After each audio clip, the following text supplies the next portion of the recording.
What's up, everybody? Welcome to the Bronx Pinstripe Show. The Yankees lost Juan Soto. Meet the Mets. Step right up and greet the Mets. What's up, Scott? What's up, man? Yeah, this is not what I was expecting. I'm going to be honest. I don't think I was getting cocky in how it was going to happen, but I didn't think. Look, I think what happened is that it played out that Juan Soto got the most money, and there were multiple teams that were going to give him the top tier money, right? Seemed to be two teams. Seemed to be two teams. And my thesis through this whole thing, my thought is that I don't think anybody's going to blow anybody else out of the water. I think it's going to end up being a decision that Juan Soto is making on some decision of where he wants to play for whatever reason that he's deciding. And I think that's what happened. But I also think that there's something to be said that, or unsaid, because it didn't happen on a second round, but Cohen was going to keep going. I think Cohen was going to keep going, and whether the Yankees went up one more time, two more times, I think Cohen was going to keep going.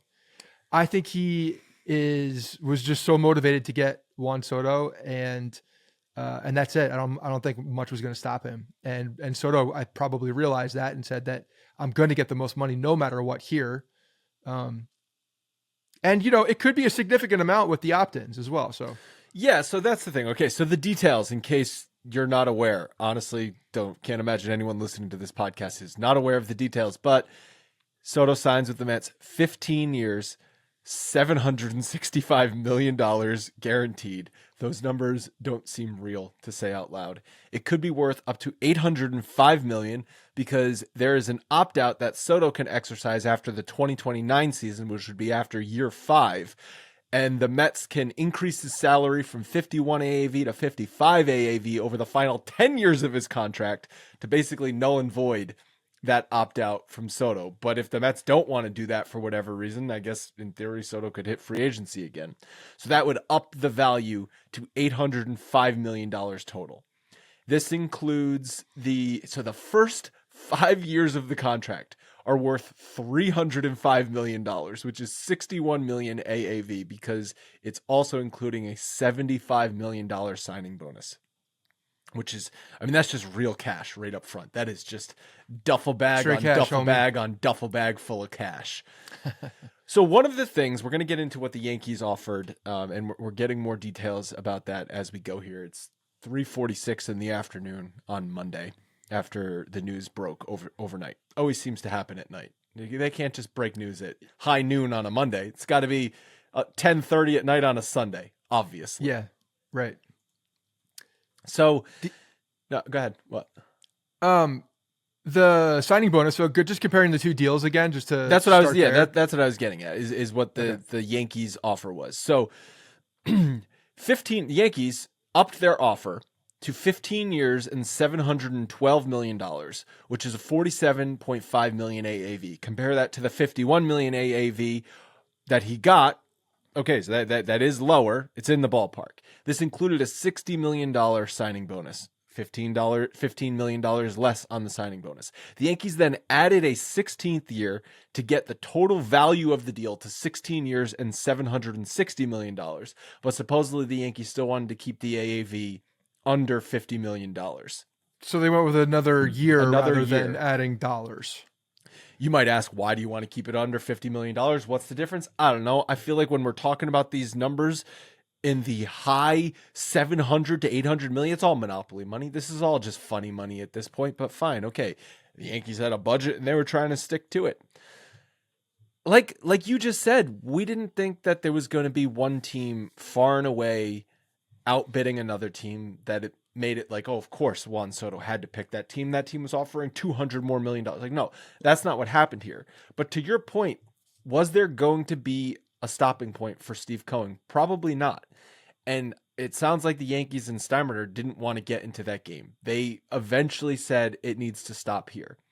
That there's a lot to unpack there, because I think the fact that it even got to that point, I think maybe there's some things between the Yankees and Soto that we might never know. There might be a book 15 years from now discussing it, but the fact that it got to that point maybe is an issue.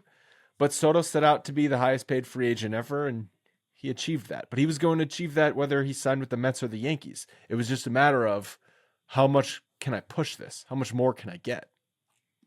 So I can't help but think here that when dollars are relatively close, Yankees, Mets, same city, there's a lot of things that are very similar in nature with these deals. Now, obviously there was this opt-out with an escalator. It doesn't sound like the Yankees had something like that. So, at the end of the day, the total contract is going to be worth what, $40 million more. It was $45 million more, something like that over the duration because of the opt-outs. If that does occur. Yep. Now that's significant. That's significant dollars. But at the end of the day, like you said, it's all monopoly money at the end. You can make up those dollars somewhere else off the field. You could do whatever. I mean, it's like, what do you want to do? What are we talking about? Do you want to be a Met or do you want to be a Yankee? And Yeah. what do you feel? Because Jeff Passan was talking about and said this on one of the shows. I think I retweeted it. I forget what show it was, but he said something about that Juan Soto. They believe that Juan Soto saw the Yankees and the Mets as two different futures, and that the Mets had a better future, a more optimistic future than the Yankees did. That's tough to look at baseball terms, because if you're looking at baseball terms, yeah, maybe he's going to outspend everybody and go out there and spend, but you still have to go through arguably the toughest division in baseball in the NL East. With the Phillies, who have a ton of talent and room to spend. And then the Braves, who are just chock full of young guys who, at some point they're just a very talented team as well. And you have, upstart Nationals, which are going to be a pain in the ass in a couple of years. And then you have the rest of the National League, including the Los Angeles Dodgers to fend with.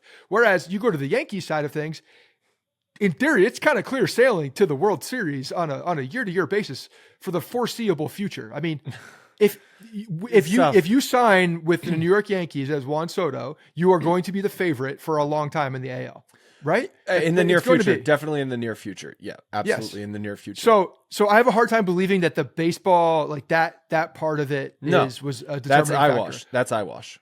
But Francisco Lindor, who we know they have a relationship. I saw that video of Lindor getting hurt back in the day. This was a while ago. I think he was still in the Nationals. And, Soto went up and consoled him and made sure. These are two guys that have played together, I think, in some off. Have they played together in off? Maybe not. I think they're just friends. I think that's what it is. They're just friends. And clearly there was a relationship there.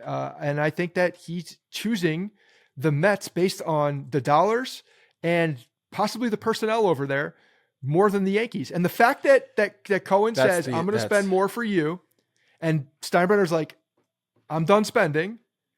Doesn't that say something? Well, yeah, but like, to my point, like, how did we even get here? Because again, if Juan Soto liked his time with the Yankees and wanted to be a Yankee, just wanted to still get the most amount of money possible, but ultimately, where did he want to play? If he was up on a lie detector test, and if he wanted to be a Yankee, then it didn't matter if Steve Cohen was going to keep going. He would have signed with the Yankees at $760 million, because that's still setting the market. That's still breaking records, yada, yada, yada. It's the same thing with Aaron Judge a couple of years ago. Could he have gotten more money from the Giants or from the Padres? Possibly. Then he ended up getting from the Yankees, but rumored there was a bigger deal out there. From the Padres. Yeah, but not, yep. But like, it came down to, no, I want to be a Yankee. They can't lowball me, but I want to be a Yankee. So if you apply those same logics to Soto, if you want to be a Yankee, you can't lowball me. The Yankees didn't lowball him. Did they offer the most? No. Were they going to keep upping? Clearly not, but it wasn't going to be a slap in the face contract by any means. So what that gets to is there was a reason he didn't want to be a Yankee. I don't know what that reason is, but that's true. I cannot help but go back to what the Dodgers said about the New York Yankees, how the season ended, and the thing that we've been screaming about for how long now with the fundamental, the lack of fundamentals on this team. I think all of that 100% played into this. And I was in the notes, there was something about, I think you put in there, looking back, and we'll look back on the trade. is it worth it at that point for the 1 year? In hindsight, now that he's not signed with the team.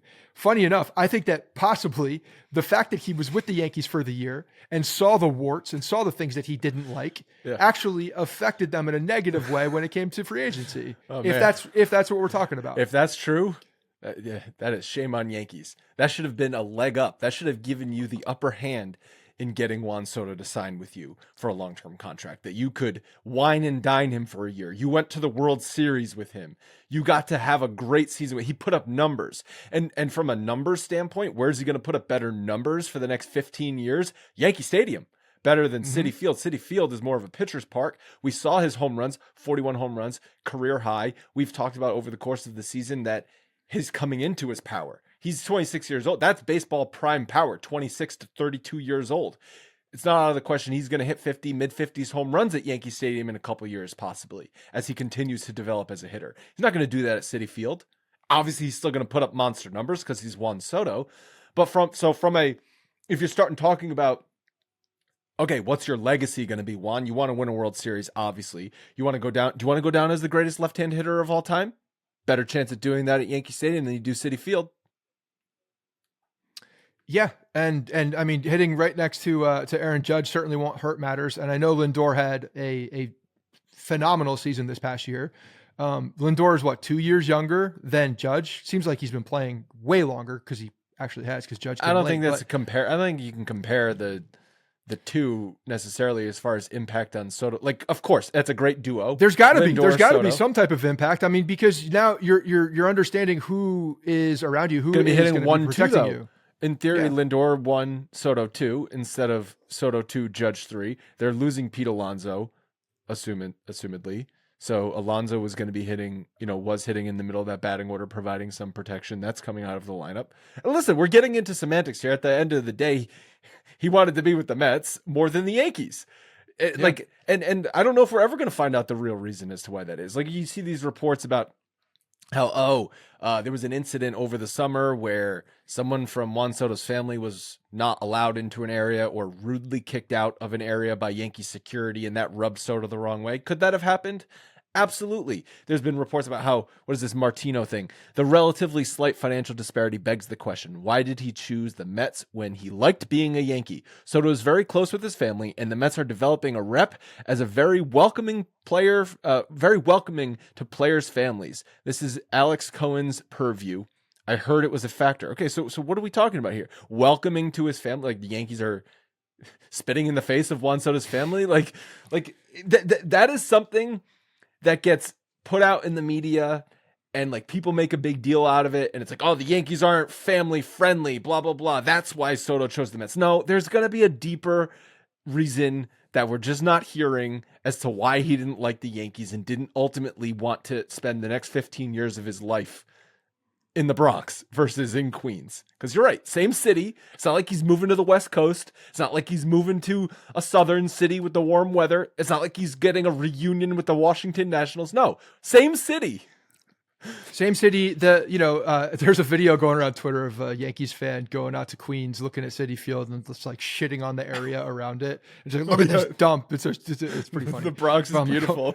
Come on, guy. Yeah. And then, but you look at what Cohen's doing over there is that like he's creating an area. Do you see that map? He's got like this plans for like a whole complex. Yeah.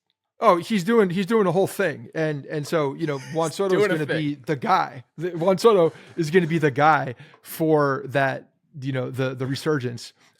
Look, if you're the underdog and you're Steve Cohen, who has, more money than God and doesn't care how he spends it and has no problem spending it. Lifelong Mets fan. He said in interviews in the past, like, it's a civic duty to make the Mets better. If I make 1 million people happy, that makes me happy. I'm like, damn, like an owner like that is only one that you can dream of because he's thinking of the fans. He's thinking of his emotions as a fan. And then he's got the, limitless ability to do anything he wants. So yes, that's the kind of guy you want. But yeah, this guy is pretty much going out there and doesn't matter. The ramifications, luxury tax, none of that matters. Because none of that matters for him. His team of financial analysts ran the numbers and like, we're gonna make this up, no problem over the course of the And contract. if we're not, it doesn't matter, Right. It's And if funny we're ones. not, it doesn't matter. Yeah, the franchise value will be significantly higher. Maybe this guy never sells the franchise and he just uses this as some type of a loss leader in his portfolio. It doesn't matter for him. That's the thing. Like, ticket he prices can do will that. go up, concessions will, everything's going to go up for the Mets next year. But guess what? Everything's going to go up across the league next year anyway. Yeah, this came down to a dick measuring contest, and Steve Cohen wasn't going to lose that. And Hal Steinbrenner was like, I have a limit. I'm not going to go past a certain amount. You can absolutely fairly criticize Hal Steinbrenner for acting that way. But again, I remember what I said last episode. It's not like they didn't put money up. They were putting money up. It's not like they didn't put up. They put up a real contract in the end. Soto would have rather been with the Mets than the Yankees, and that is a different problem. That is a different I don't know problem. how we get to the bottom of. And I think it has to do with the problem that we've been talking about now for multiple years. The fundamental issues with the New York Yankees, the lack of accountability, the problem inside that clubhouse in some capacity to get the best out of those guys. And it reared its ugly head at the end. I don't want to feel like something like a broken record, but you'd be a moron to think that doesn't affect the signing of a guy who's going to be there for 15 years and say, hey, can this team under Aaron Boone, who's going to be back again because they're bringing him back, can this team, overcome those issues that they had and showed countless times last year?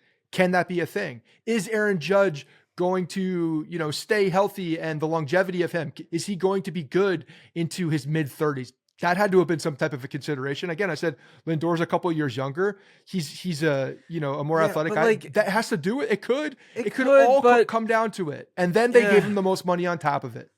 I think that stuff I think for players is certainly considered, but I don't think it's making or breaking a decision. I think there's got to be a deeper personal reason that he didn't like something about his time with the Yankees, that he said, I'm going to get the most money, but it's not going to be from the Yankees. I'm going to use the Yankees as leverage, contract leverage to drive the price up.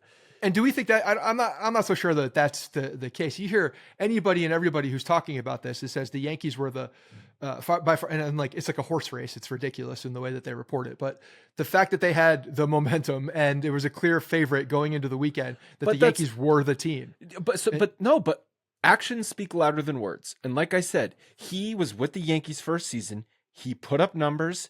They went to the World Series. They gave him a contract that would have broken every record in the book. Mm-hmm. What more could he have asked for? So clearly there's something that there's he a didn't fundamental like. reason. Yeah.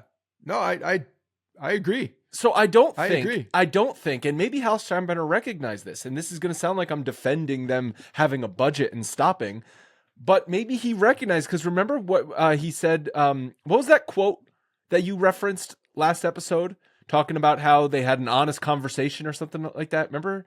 Yeah, it was basically the airing of grievances. That's kind of the way it was. Do you think? I mean, he could have possibly had a vibe that I could keep upping my offer. Oh, what's Steve Cohen? 51 million. I'll give you 52. Oh, 55. I'll give you 56. And it was going to constantly be going back and forth because he ultimately didn't want to be with the Yankees. Would he have signed with the Yankees if they offered him 760 and Steve Cohen was at 700? Yeah, I'm sure he would have, but he knew that wasn't going to happen. He knew Steve Cohen was going to keep going. So I don't think it doesn't seem like he had any intention on re-signing with the Yankees, seeing how it played out. Unless Cohen didn't make that final offer and top the Yankees. Yeah, I think probably once Boris realized that Cohen was just going to keep going, then they became the leader in the clubhouse at that point. But so it's not criticizing Hal here is a problem, because it's not just about this negotiation. This negotiation, that what that contract should have done is landed Juan Soto 100%. So the fact that he has not made the adjustments within the organization to make this deal be enticing, which is insane to say, is the real problem. And that's the issue that I have. So yeah, I still have a lot of blame on Hal Steinbrenner here. If you're not going to keep going. I mean, if he's going to keep topping you, then why not keep going to the very, very top of your limit? Clearly he had a limit, and the limit did go to the limit. that's my point. He went to his limit, but that there was a limit. There was a limit to what he had to do. And if he had gone back again, he thought that Cohen would go again. So then do it. Drive the price up one more time. See what happens. If he keeps going, then he keeps going. And I want to touch on that limit in a second. But first, the days are shorter, but your to-do list isn't, especially with the holidays right around the corner. Let Factor take shopping, prepping, cooking, and cleaning off of your to-do list this winter. They have everything from breakfast to dessert and anything in between. Factor has easy, nutritious options to keep you fueled up and feeling your best. Factor has thought of everything when it comes to customizing your meals. You can pick from over 35 delicious meals each week. They also have 60 additional add-ons like keto cookies, pressed juices, and smoothies. And you can choose from 6 menu preferences to help you manage calories, maximize protein intake, avoid meat, or simply just eat a well-balanced diet. The meals are prepared by highly skilled chefs and delivered right to you each week. The food is always fresh and never frozen. And the best part is it takes just 2 minutes to heat up and there's no mess or anything to clean up afterwards. My all-time favorite is the chorizo chili, but they have other great options for this winter season, like home-style chicken and gravy and truffle butter filet mignon. Power through your busy days with Factor's no prep, no mess meals. Head to factormeals.com/50bronx to get 50% off your first box plus free shipping. That's factormeals.com/50bronx. Half off your first box and free shipping. Factormeals.com/50bronx. You said, like, why not just keep driving up the price out, up it by one, see what happens. I think when I said it sounds like I'm defending Hal is because that's a massive contract they offered.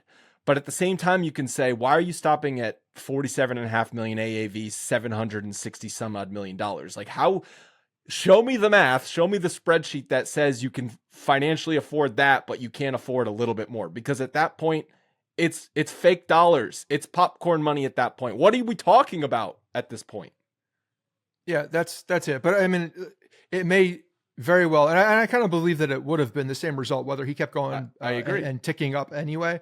I just think Cohen was on a mission that was clearly more motivated than I had anticipated to get this job done. No matter what the cost. How much bigger is this contract than you thought going into the offseason? Because I remember I predicted in my bold predictions 15 years, $600 million, which is I think 40 million AAV. I thought it might creep into like the mid 600s going into the offseason, but 800 million? Not deferred. We're not talking about Ohtani deferrals here. That's another thing I thought was going to be part of the Yankees offer is a bunch of deferred money. And I was like, oh, okay, then that is a big difference. Because if you remember with Ohtani, all that money deferred put the like true value of the contract at like $480 million or something like that. This is not deferred money. And like I said, this is 75 million. He's getting $300 million in the next 5 years. Okay. That is upfront money. But the Yankees didn't defer either. There was no deferred money. This went way higher than I thought it was going to go. I agree. And think about this, like the fact that Ohtani signed the deal that he has, and I know there was deferred money in that, which gives now the Dodgers some flexibility in what they can do. But this guy is a MVP style hitter. He is a pitcher that could compete with a Cy Young. This guy can steal 50 bases a year, and he's getting this money. Juan Soto is the best left-handed bat in the game, but Ohtani's probably right there with him as well. But he doesn't play defense well. He doesn't run the bases necessarily all that well. He doesn't pitch. He hits. He's the best hitter in the game, one of the best hitters in the game, top 3 in the game. But to get that contract as this guy, like, that's crazy. You left out the biggest factor, in my opinion. What? 26 years old. That is huge. But when you're talking about AAV and you're looking at the type of dollars that he got for the longest term, I get that he's 26 years old, but that's such an exorbitant amount of money for a guy that hits. And I am not downplaying the hitting, because the hitting is you saw what it did for the Yankees. Unbelievable. Yeah.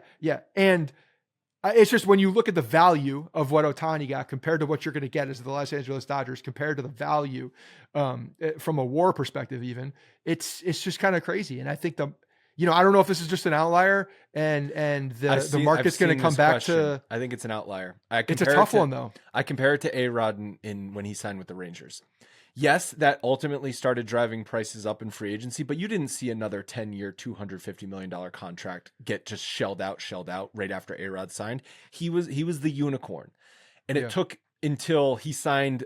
Do you realize that no one signed any 10-year contracts until he signed it again in 2007? Yeah, so that's crazy. A-Rod signed in 2000, and then A-Rod signed again in 2007. No one signed 10-year contracts in between that time. Guys were getting massive deals. You saw Manny Ramirez and Giambi and all these guys get massive deals, but not A-Rod deals. So no one's going to get this. It's the age. He's 26 years old. That doesn't happen. No, it doesn't happen. We saw Bryce Harper was the guy where it happened. And what was that deal for 13 Harper? years, I believe, 12 years, 13 years, but like 25 million AAV. Right. Well, this is double that. It's exactly. And Bryce Harper plays defense in multiple positions. I don't know, man. It's hard to be upset. If I'm being honest, when I first saw it, like the thing that made me annoyed the absolute most was that Kemp can't watch Aaron Judge and Juan Soto play baseball for his entire life. You got 1 year of it. Legitimately, like that is what pissed me off. You know, he's starting to do like Juan Soto with a wiffle ball bat, and it's like it's fun. Not to say that he can't and won't, but like that is why now that you have I have a kid and I'm looking at him do this, like you see the how they look up to these players, and that's kind of just a bummer in general. But I'm not mad at the fact that he didn't sign for that, because the Yankees, I think, based on this negotiation, they did what they were supposed to do. They put up an insane amount of money for a long period of time for a guy. But they need to fix the shit internally, and that was why. That is the real question that they need to be asking themselves internally is, why didn't this get it done? We had this player on our roster last year. Like that, you could so easily just say that Cohen was going to keep going and it was about money, though. If you are, I don't think it was at that point. I don't think it was, though. It's not about. If you're a team that doesn't believe in accountability, you will just look at this and say the money was the reason why he's not here. They outbid me, and that's the reason. But that's the reason. There's not very much. Wait till you hear Cashman talk. I promise you that's going to be a lot of it. But ultimately, we're talking about a human here in Juan Soto. He's got to think about, yes, I want to get the most money, but I have to think about my working environment for the next 15 or 16 years. I don't want to have a working environment. He's going to a place that is an unknown for him. It could look nice from the outside. They're giving you their best sales pitch, all of that stuff. But ultimately, he hasn't experienced that. He experienced the Yankees working environment. Yes. And so what he decided is, I'm going to go to the unknown versus the known. Yeah, and that's problem for the Yankees. You need to look at yourselves in the mirror and ask why. Because the money is there. The money's there. If he wanted to be a Yankee, he would have signed for $760. Yeah, I agree. I agree. So path forward. There's a path forward here, and it's not all that great. It's not great because you take when you look at who the agents, when you look at the free agent market and even like available trades that you believe are doable, it's really difficult. You can't replace the guy. No. But trying to do it with multiple players is even very difficult with this free agent class. I think his presence in the Yankees lineup is irreplaceable. You're not going to be able to replace it you could sign 5 free agents. You're not replacing that presence in the lineup. We saw it time and time again this past season at the impact he had. We gave this man credit for Aaron Judge playing every day because we were like, Juan Soto plays every day, so the rest of the team wants to play every day. Was that ridiculous by us? Maybe, but maybe not. Okay? The impact that he has on the lineup and the day-to-day nature, competitive every at-bat, you cannot replace it. You're not going to go out there and replace it with Jurickson, Profar, Teoscar Hernandez, signing Corbin Burns or any of these other guys to beef up your rotation. You're not replacing Juan Soto. It's not happening. They're not going to try to replace Juan Soto. They can't replace Juan Soto, just like you said. So they have to go about it in a different way. And the problem with that is that you need one, they have to fill multiple gaps right now as it stands. Now you need another outfielder, you need a first baseman, you need a second or third baseman. You might need two outfielders if you plug an internal guy at first base. There's a lot of things that they're not doing right that in the short term anymore. Like that, probably not in the short term. But at the same time, you need to do it, and also the Yankees know that they have some young guys that are question marks coming up. There's potential trade of availability for certain guys, or do they fill these spots with some names and then go heavy on the pitching side and make adjustments there? Because that seemingly, if you're looking at the near term and you're looking at who's available, the greater impact on what you could do as a team as a whole is probably on the pitching side. Really? You've got to upgrade this. Oh God, this offense is going to struggle next year because you're. Yeah, but the thing is if you're going to improve the offense from what it is today. Obviously, you have to go out and make some moves. But you add a Teoscar Hernandez, who I think it's Hernandez or Santander. You have to sign one of those two guys. You have to go out and sign one of those two guys. You need a left fielder. I would prefer. Yeah, and I looked this up. Santander has played a little bit of left field, but not the numbers aren't great. So Teoscar though is nice, but he's a right-handed hitter. He's a right-handed hitter. Santander's a switch, but then you have to go out and do other things. You have to make a move for a third baseman or a second baseman, and Definitely. Jazz plays one of those. You have to. Do you think they would have been on Willy Adames had? Yes, and frankly, when I saw that Willy Adames signed with the Giants, I thought for sure at that point the Yankees were getting Soto. He got a big because contract. I was like, why would you, if you're Willy Adames, signing with the Giants before Juan Soto signs sounds like a crazy thing to do if the Yankees are in the market for a player like you, which they would have been. So I thought that was like a tea leaf telling the market that Juan Soto is signing with the Yankees. That's what I thought. And I really thought it was going to happen. Did you think he was going to get 7,182? That's a lot more than I thought Willy Adames was going to get. I think that they're going to have to overpay for whoever it is. And my point is Adames probably got overpaid by the Giants. So it would have been around. But he got overpaid before. That's the crazy thing. He got overpaid before Soto happened. Right. They took advantage of that. They just needed to. The Giants aren't messing around. The Giants they're not going to fuck around and like wait again. They're going to just go out and be aggressive with the one guy that they want. I mean, Willy Adames, I looked it up. He's 29 years old. He's not a good defender. He obviously can hit, but I didn't expect him to get 7,182. I thought he was going to be in like the who was the shortstop out of Atlanta that got like 6,150 or whatever it was. Why can't I think of his name? Yeah. He went to Chicago. Yeah. I'm drawing a blank on his name. So, that was during the time when you have, multiple shortstops available as well. So like there was a lot of competition for that, but I mean, he was the guy this time. There's who else is playing shortstop that's a massive free agent right now that's going to go out for Willy Adames. That's a premier position that you have. Bregman was the other guy.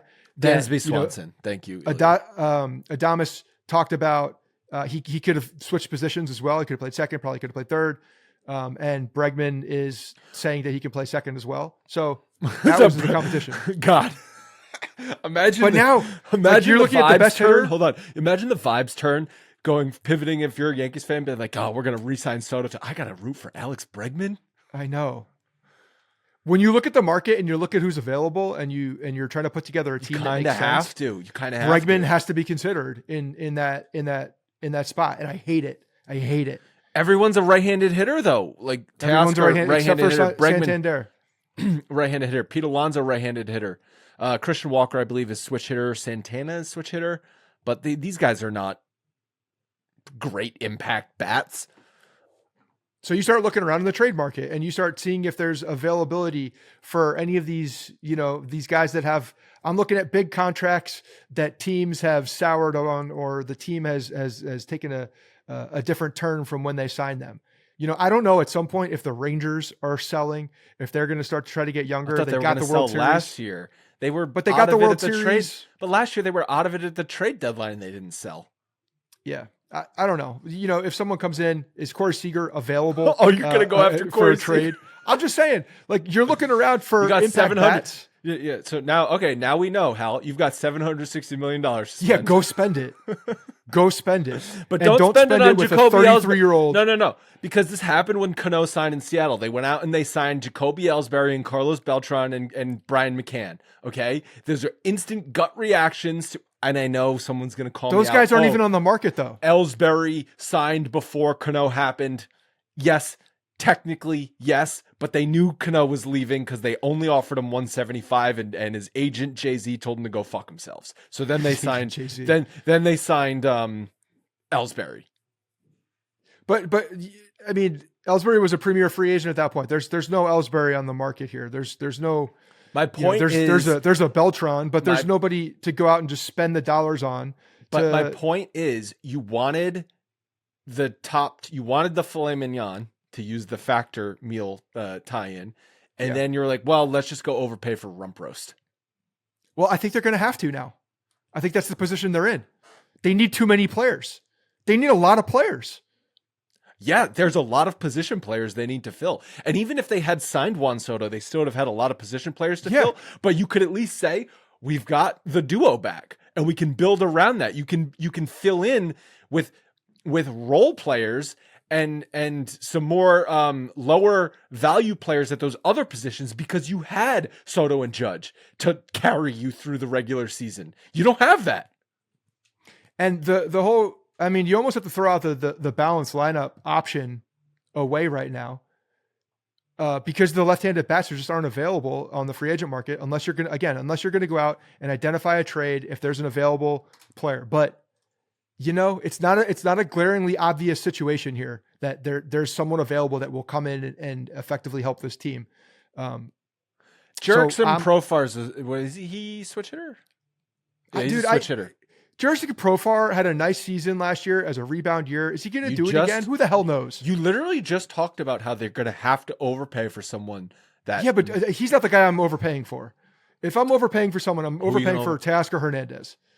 Teoscar Hernandez is not a good fielder. He's a little bit older, right-handed hitter. I like him too. I like his bat too. But I liked his bat if you had Juan Soto. I don't want to go overpay for Teoscar Hernandez to hit behind Aaron Judge. That's not going to get it done next year.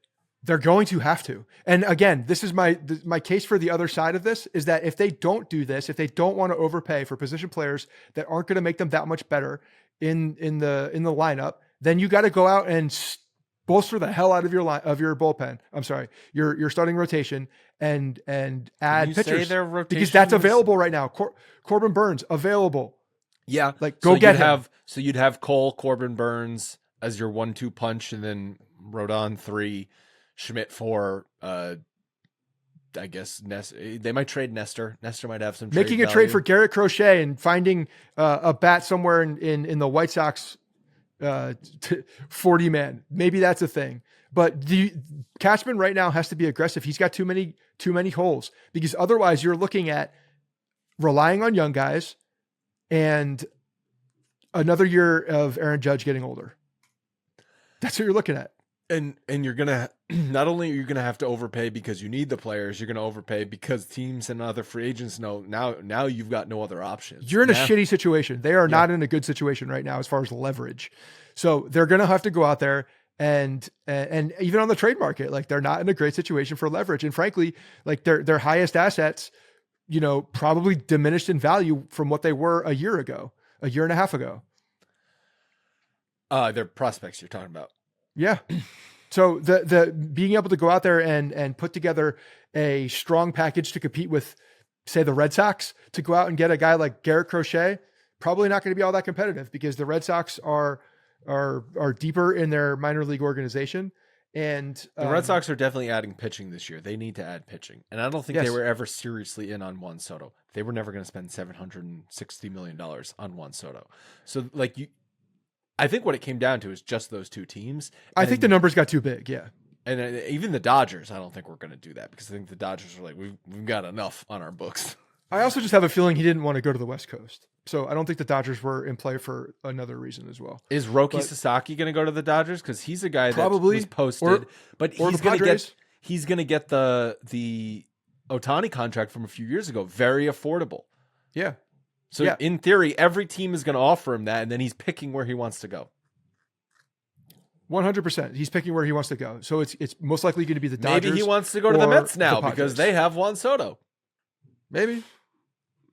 Yeah. Then they need pitching as well because, oh, by the way, they just signed Clay Holmes as a starting pitcher, which is probably going to work. It's probably going to work. And they let Luis Severino go to the A's for the largest contract in franchise history at $67 million. Currently don't have the largest contract behind their name. The largest contract in former Athletics. Oakland Athletics franchise history is only $6 million more than Juan Soto is going to make next year. That's insane. Well, actually, if you look, you mean for the signing bonus and all that? The signing bonus, the effective AAV he's going to get in the first 5 years is $61 million. Right. Yeah, man. It's, what do you think he's doing? They're in a tough spot. What do you think he's? Because he was already rich. That's the thing. He made $30-something million last year, but like, he's now. I mean, everyone thought it was ballsy when he turned down $460 million from the Nationals a few years ago, and he basically doubled that. So yeah. What do you think he does to like? What do you think he's doing today? I don't know. There was a video of him in a hot tub getting beer sprayed on him once he announced the Mets on Instagram. So well, his family's going to have a great time at Citi Field because they're going to have a luxury box for themselves. They're going to have bottle service to and from anywhere they are in the stadium. We don't know why he didn't pick the Yankees. I think maybe we'll find out eventually. There might be some stories written. Some stories told, some sources talking, anonymous sources. Something happened that he didn't. I don't know if it's one thing. I don't think it's one thing either. There was something when he's looking back at his time with the Yankees, where he's just like, just off. Maybe it's vibes just a bit off. Andrew, maybe it's not that difficult to see. It's what the fact that you lose the World Series, the team that wins the World Series exposes all of the things that they already knew. And all of baseball knew that you had warts, massive warts coming into the World Series, and you got exposed for exactly that. And the regime did nothing. The guys coming back to manage the team, you're losing a whole bunch of players. Now what? I don't think it's that. It very well may not be that. It's not like it's a hidden thing. I think we may find out that, yeah, some of that probably played into it. Honestly, and that sucks. I wanted the Yankees to sign Soto, but if we find out from like verified sources that Juan Soto was turned off because he was embarrassed by the leadership of the Yankees and how they handled that and the coaching of the Yankees, I think it would all be worth it. I was saying this to somebody, I forget who it was. Like I really, if anything would make me feel better right now is that Juan Soto would just start opening his mouth and say the reason why. Yes. And it says Aaron Boone. Pull a Joe Kelly. They already decided without talking to me that Aaron Boone was going to be back. And I couldn't deal with that. Yeah. And Aaron Boone is the guy who told my dad to leave the clubhouse. So yeah, I don't know. The Yankees have to go on a spree, or else we're going to see some young guys and play the lottery with the lineup next year, and maybe add some pieces at the deadline. That's also a route that they could go. Also, Aaron Judge, maybe you should have texted Soto. Might have helped instead of praying on it. Might have helped. Yeah, like fly out there if you're like, hey. Let's wine and dine this guy. I know he was with us, but like Soto, hey, you want to be a Yankee? Well, what do you need to be a Yankee? Yeah, money, got it. Yeah, blank check. What do you need to be a Yankee? Yeah, what's wrong? We'll fix it. Everything you say, we'll fix. Right. Aaron Boone, done, gone. Fixed. But that should have been, obviously you can't just bend over and just say run the team now. No, but get at the heart of what he wants and where he wants to be. And if you were not able to meet that, then that's a problem. If you were not able to tweak some things to meet that, that's a problem. If you're a player that is franchise guy, and I still believe that Juan Soto, I don't think he needs to be the guy. He's the guy now. Lindor's also there. I think he's got a co-pilot. I know Soto's he's the guy. but he's got a co-pilot, and I think he likes that. But I don't think he needs all of that that fanfare. But what I will say is, when you're going to these different teams, and you're having these different meetings, you meet with Hal Steinbrenner, who is essentially Larry David. And then you have Cohen, who's talking about family. I'm a fan. I'm going to do whatever you need. This whole big pitch about, what we're planning around the stadium and for the stadium and for the fans and like all these things. There's a different pitch. It's a very different pitch. It's a very different relationship that you are going to have with the owner of the team as well. A very different relationship. So you're saying Steve Cohen might be a bit of a better salesman than Hal Steinbrenner? Oh, that goes without no saying. But I think they had. You mean Hal and Randy Levine rolling up to the Juan Soto meeting didn't just get his juices flowing? Shocking. Yeah. So I don't know. I hope we find out. I really do. I hope it comes out. There's a lot of guys talking right now at the winter meetings, behind the scenes, just like everybody's talking. No, that's what I'm saying. So something's going to come out. My theory on why news always breaks overnight is because people start drinking and start talking at these winter meetings. No, like that's what I because that deal happened, right? And then people start having a couple, 2, 3 at the bar. They start spilling what they know, and then the tweets get fired off. They're like, "Son of a bitch, we need to announce it." Yeah, exactly. Yeah, and it's possible. So I'm glad it happened. Do you before think Scott Boras wanted wanted to announce it at 10:20 p.m. on Sunday night? No, he wanted to announce it at 10 a.m. on Monday, but the sources spoke. Yeah. So I hope there's a lot more drinks that come out and people start talking about why things went down the way that they went down. I'm looking at Yankee top third fans, baseman by free agency right now on MLB Network. Alex Bregman, Josh Rojas, John Birdie, JD Davis. Whoa, that fell off fast. Top free agent by position, third baseman. Who was the second one? So you're saying that Jazz Chisholm's going to be the third baseman next year. So what was I going to say? What were we talking about? Right before that? I don't know.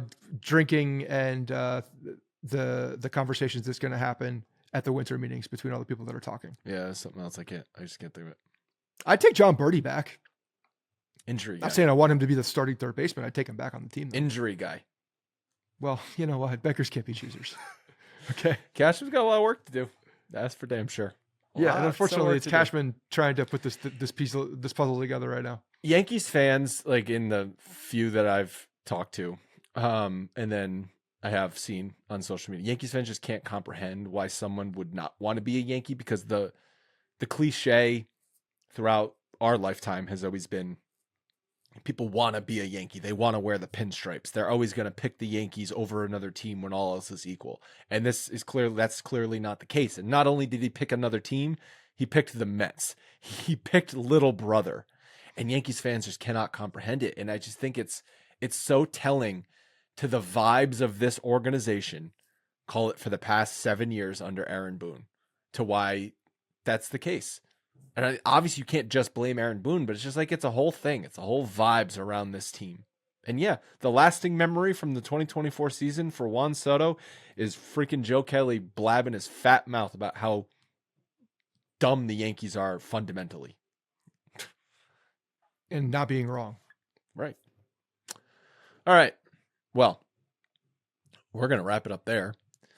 And we'll be back at you again when the Yankees make some moves. I was going to say when and if. No, it's not if. The Yankees are going to make moves. They have to make moves. They're going to make moves. They've got to literally fill bodies. I think Teoscar Hernandez is going to be on this team, and I think that we're probably going to see a trade that we didn't expect. I think he has to be. The free agent market is just not. It's just not there. As long as Gleyber Torres isn't the consolation prize. Dude, I think I have a bad. My stomach is telling me that Alex Bregman is going to be the third baseman for the New York Yankees for the next 7 years. Jazz over to second or Jazz out to the outfield? It depends what else they can get. I think at this point now they have to maintain that ultimate flexibility and get the best players that they can get. And I do think that they're going to be in. Yeah, I know. And I do think that they're going to be in on one of the top starting pitchers. Oh. No, I think that if you're looking at what they have to do right now and what's available, I think they probably also identify that they need to bolster the pitching and double down. Yeah, you sign Bregman and you sign Burns. That's basically the total value of the Soto money. And if you don't have Burns, like Max Fried's right there. Those are the two Or no, guys that's for sure. That's not even total value because, God, this Soto money is so stupid. Okay, It's huge. it's like 4 massive contracts. Yeah. All right, guys. Thank you so much for listening, and we'll talk again when the Yankees make some moves.